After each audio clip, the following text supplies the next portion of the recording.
Coming at you live from America's podcast studio, Eric the Turf Teacher Jones. The landscape contractor and green industry platform for success. This is the Podscape, brought to you by LMN Software. That's right. Welcome to the Podscape, everyone. Thank you for joining me here on this Saturday night, February 6th, 2021. You know, and 21 is in full swing. Yes, it is. I can't believe how fast time is going, and I hope it goes by really, really fast. I'm actually looking forward to 22 because I keep hearing people say, is 21 going to be like 2020? Well, let's definitely hope not. Tonight, guys, I want to talk about client consultation, or visiting the client, interviewing the client. We need to interview our clients just like we do our employees.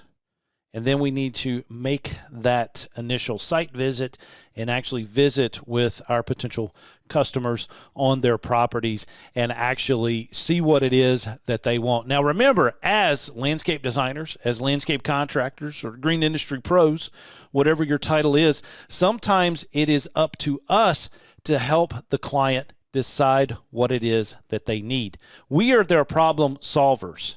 And I tell my students at the college that every single day. We are their problem solvers.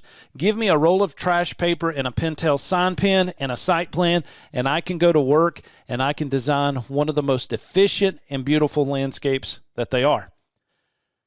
Do I have time to design as much as I did in the past? No. I'm running the business. And so I have landscape architects working underneath me, getting these projects done for our customers. And that's what we're going to talk about tonight, is client consultation and the initial site visit. Before we get started today, I want to give a big shout out to LMN Software, because none of this would be possible without them. I've personally been using their software in my own company, and so far it's been a complete game changer for my business. LMN is the most comprehensive landscape business management software in the industry. From budgeting, estimating, CRM, time tracking, and so much more, it's a simple do-it tool for your landscape business and provides a platform to scale your company to the next level. And the best part about LMN is they have a free version, which you can begin using today if you choose to. Just visit golmn.com/free to learn more and start taking advantage of the software that's helped me grow my business into a successful, sustainable, and profitable company. That's golmn.com/free. golmn.com/free. Eric the Turf Teacher Jones. Oh, yeah! Teaching you life lessons, business strategies, and leadership. Let's grow together. And so what is the first step that we need to do when the phone rings? We got Mr. and Miss Smith. They're going to call. They're calling your office, your secretary, your office manager. They're taking that information, Mr. and Miss Smith, 123 Main Street, downtown, North Carolina, zip code. They've got that information. Also, make sure you get their cell phone number and their email address, because the first thing that I want to do, depending on what type of job it is. So we're focusing on a design build contract right now. They want some landscaping done, whether it be design, whether it be installation, whatever. I want to send this client a survey. I've got a nice little survey. If I print it out on Word, it's about 10 pages long. If on the website, it's like a form that they fill out. We send them that link to actually get that, and we capture data about this individual. And we're asking questions about what it is that you want. Do you want a play set? Do you want extra driveway? It's just a ton of questions that are out there. And what that does is help me to decide what it is that I need to talk to them about when I get there. You got to understand that, especially with COVID going on and a lot of other things, people are home. And people are home, but there's also more people in the home than usual. Today's family is a little bit different than it was, let's say, 10 years ago, and definitely more so than 20 years ago. We have sometimes up to 3 generations living in a household. We have plenty of clients that are doing that. You've got the working couple. You've got the two professional people or the one professional, just depending on income. But you have that core of the family, the mother and the father. And they have children that are still there, whether or not they're in college, high school, serving in the military, but they're there a lot. Also, parents are moving into the home.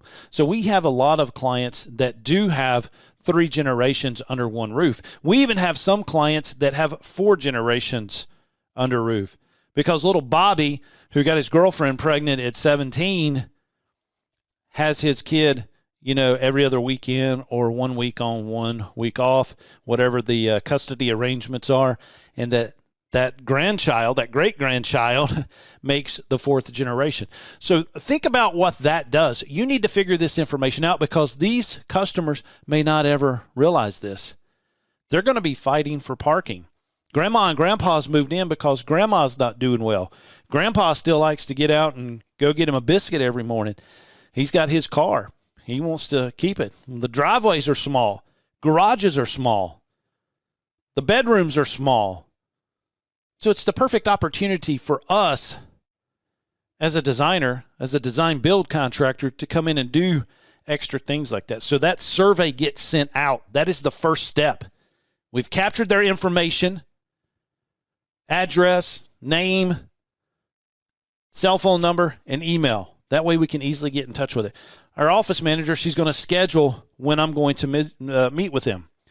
Like I said, I want to meet with both of the couple.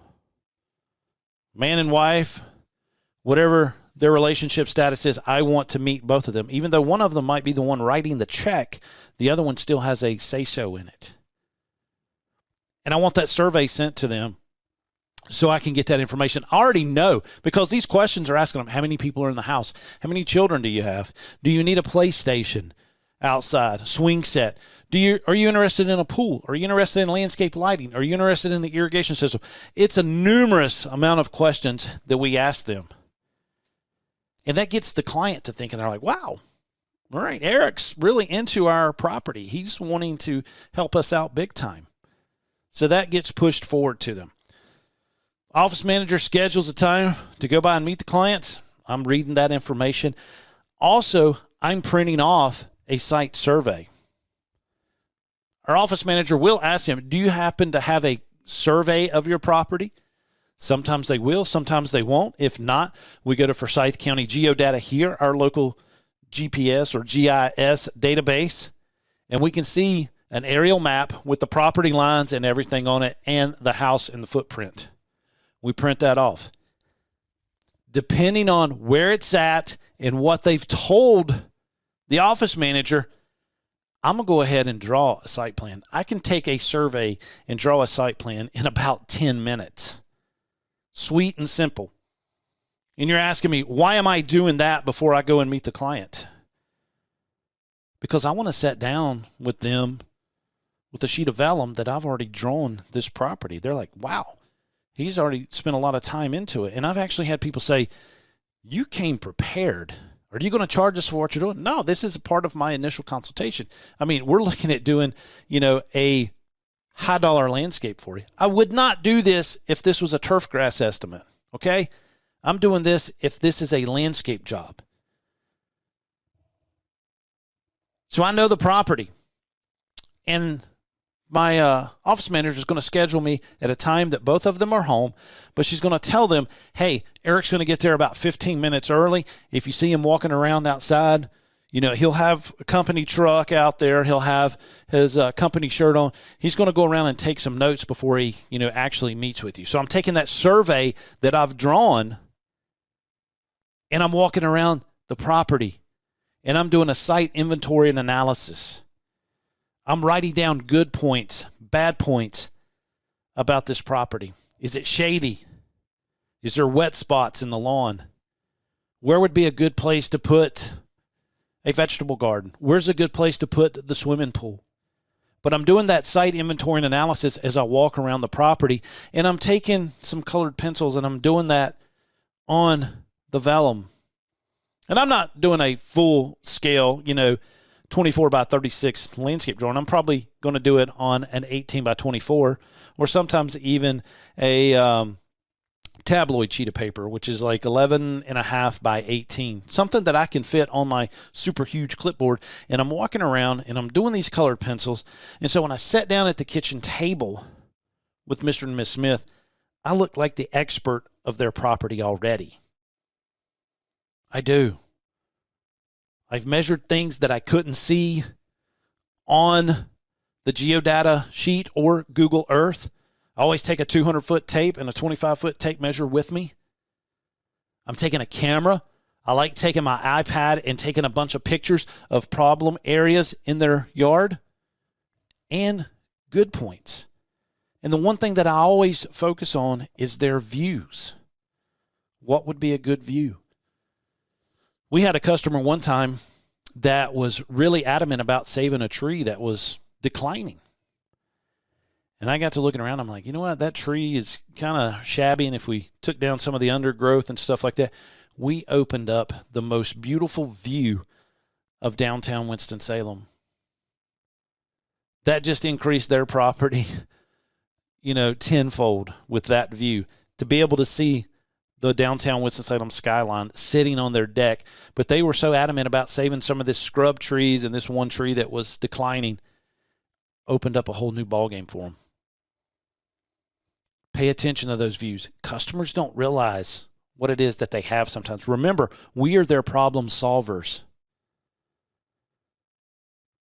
So recap, what have we done so far? Phones ring, sent survey, got their information that we needed, especially cell phone and email. Printed off the map if they did not have a survey from either the geodata, your local municipality will have a geodata system, or Google Earth works just good. Drew a site plan really quick, scheduled a meeting with them, got there, walked around, did site inventory and analysis, and got a printout of the survey that we've talked to. And I've got my iPad there scrolling through the pictures that I've taken on the property. I'm looking like a professional right there at the table. Guys, if you're interested in taking some continuing education from me, you need to check this out right here. Eric the Turf Teacher Jones.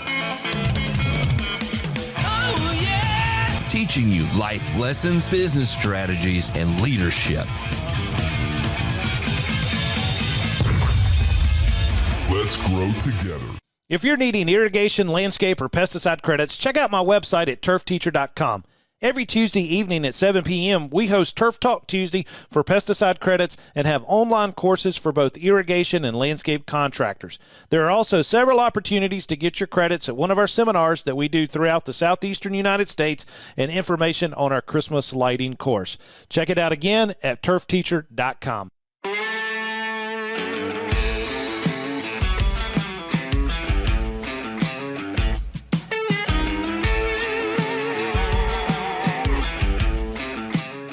Okay, so we're sitting at the kitchen table. What else should we have there with us? Well, we need to have some business cards. We do need to leave a few of those with Mr. and Miss Smith because they want to pass out the information. Let me tell you something. People, when they spend money, guys, they like showing off to their friends. And people are always going to ask, who did this for you? Well, I've got their card in there. Let me just go and get that for you. And they're also going to post it all over social media. So ask them, say, look, when we do the job for you, we'd like for you to tag us in your photos that you take. If somebody's putting in a pool or they're putting in an outdoor kitchen, if they're putting out an outdoor entertainment area with the flat screen stuff, trust me, they're going to be taking pictures of it. Ask them to tag your social media sites in it as well. But you need to have some brochures. Yesterday we talked about marketing. We talked about green industry marketing. You need to have some 4-color trifold brochures that you can leave there that's got examples of the work that you've done. And so you're leaving that there with them. But the one thing that you want to get from this client, the number one thing is trust. And second is a commitment. Use a simple contract that you can ensure that they are serious. It can be on your tablet there, that they can sign it with the Apple Pencil or the, Surface Pro pen. You can do it. Get information also from them what it is that they're wanting to add. So let's say you're going to have to do the design. Yeah, this is a design build job or an installation job. They may already have the set of plans there, and you're actually going to price it. But let's say you're doing a design build. They're hiring you to do everything.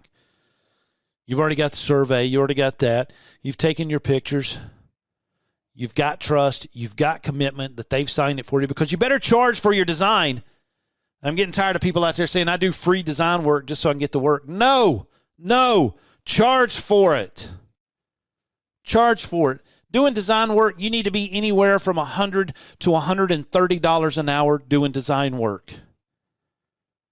And you better be up towards the $130 an hour design time. And it's going to take you anywhere from, I would say, 10 to 14 hours on a project like that. Maybe a little bit longer. If you get good at it and you know what you're doing, you're probably going to spend about that amount of time on it. But the one thing that you also need to get from them is the next meeting. It needs to be scheduled before you leave. And for this preliminary design, it needs to be within 7 to 10 days. You pull out your calendar app on your iPad that you're sitting there. Hey, want to get back with you in about 7 to 10 days. What looks good for you guys next week? And you schedule it, and you already have it lined up. And when you're talking about the project, make sure that it's quiet. Make sure that their kids are occupied. Make sure that grandma's watching them, whatever, because you need their undivided attention, and they need yours. So make sure you're having a place to sit and talk with no distractions. That way you can present them with your design philosophy. Because after they've discussed with you what it is that they want, you need to share your design philosophy, showing them your portfolios on your iPad, pictures, previous jobs, etc. They need to see what it is that you're talking about. And write down everything that they say. Still to this day, guys, I can't tell you how important that Padfolio with that yellow notepad and that Sharpie, how important it is. Write it down. It provides helpful reminders. It lets the client know that you are actively listening. How many times do we get fussed at by our spouses, guys, that we're not paying attention to what they're saying? Don't let this happen with a client, because they're just not going to hire you. Your wife's just going to chew you out and get mad at you for a day or two.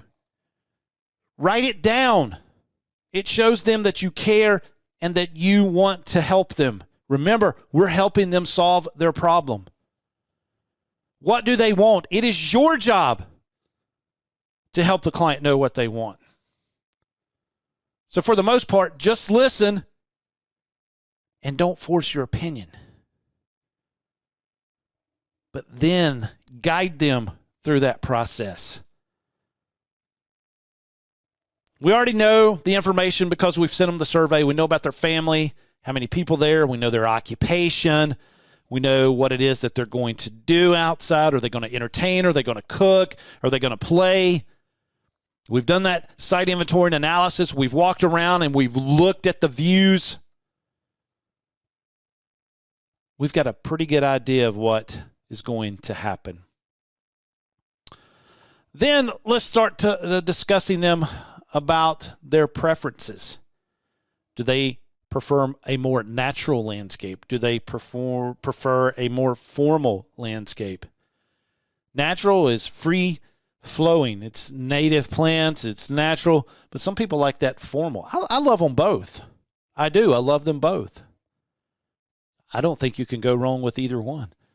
Formal has its place, and then natural has its place. But you're, remember, working for them. How much maintenance do they want to do? Are they going to hire it done, or is Mr. Smith going to mow on Saturdays because that's the one thing that he likes doing? If he's not going to mow it, you need to secure the contract for maintaining your design for at least the next year.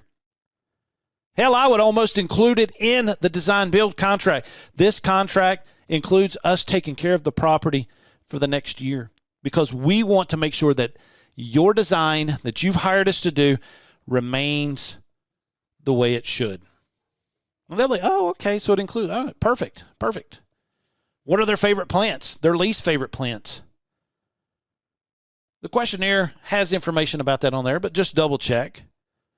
What if Miss Smith says, I really want some red azaleas out front, and they have that pinkish red brick? You need to convince them that red up against a pink brick does not look good. That they need to pick a different plant, different color. You know what? Eric, you're right. Thank you so much. I would have never thought about that. Maybe we can use the red azaleas in the back, and we'll do some white ones in the front. We just help them solve their problem.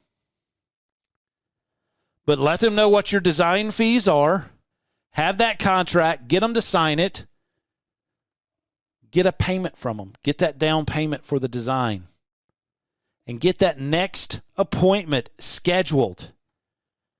And then follow up. Call in a few days to see if there's anything that they had forgotten. And that's also, hey, that's a notification to them that you still care and that you're still working on their project. And they're like, that's right. Honey, you know what? Eric called today. He asked us about, the play set. We didn't even think about that, and we forgot to put it on the survey, on the questionnaire. And he's right. We need a play set.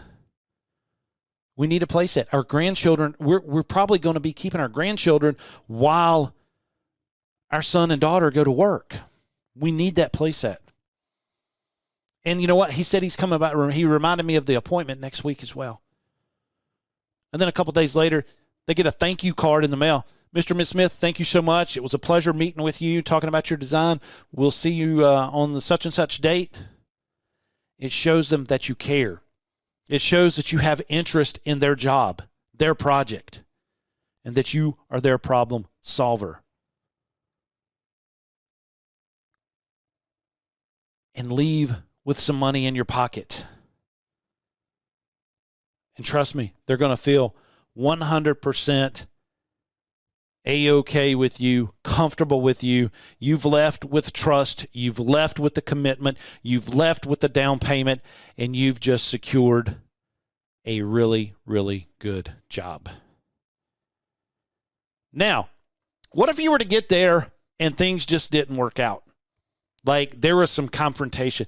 Guys, it's okay to walk away from a job. You don't have to get every single one of them. In fact, if you just do not like these people or they do not like you, refer one of your colleagues. They'll have some respect for you doing that and say, look, Mr. and Ms. Smith, I know there's just something not right here. I would much rather, my good friend and colleague in the industry, give him a call. I think you guys would work a little bit better together and get up and leave. And don't worry about it because you'll get the next one. Because you're not going to get along with everybody. You're not. And some of the people that you think you're not going to get along with end up being the best clients. And the ones that you meet right away and you have a connection and you think, wow, these are going to be some good people to work for, end up being the biggest pain in the you-know-what. You got to give everybody a try. And then you can go on gut instinct and go on experience.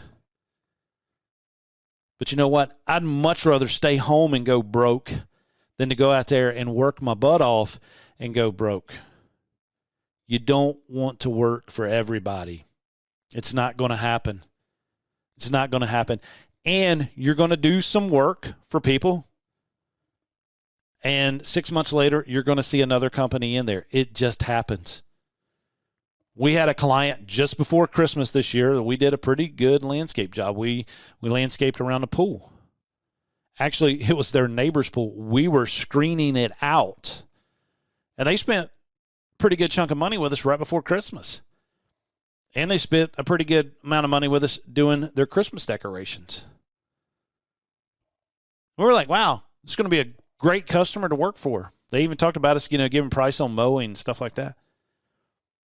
Well, we go to take down the Christmas lights, and there was another landscape company in there redoing everything that we had did. And we asked the old boys in there, they're like, no, they loved what it was. They just wanted to add something to it. They didn't call us. We done some investigation, and found out that they had talked to 4 or 5 other landscapers before they went with us. And my best friend actually priced doing some work for him the year before. So it was a couple that every time something new comes up, they have to get somebody new. They can't go with the same person. So don't let your feelings get hurt. It's okay to smile and be like, you know what? Hey, we had a good time with them. We made some money.